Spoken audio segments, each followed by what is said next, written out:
आहा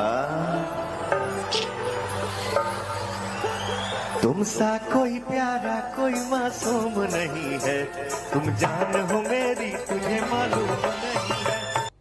मर्दों को कभी प्यार नहीं हो सकता, प्यार आपको कहीं मिल जाएगा। औरतों को प्यार होता है लेकिन मर्दों को आदत लगती है किसी की। और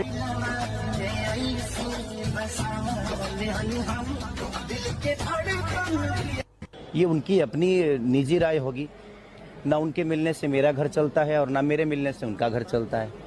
कोई बात नहीं, अगर वो नहीं मिलना चाहते हैं तो अरे पगला, मुट्ठी बांध के आदमी पैदा होता है और मुट्ठी खोल के चले जाना है। तो इसमें क्या क्या ताजा हिस्ट्री करना, क्या ऊपर नीचे करना, क्या उतार चढ़ाव करना कि ये मेरा है, ये तुम्हारा है, ये तुम्हारा है, ये मेरा है। नहीं, हम सब एक हैं।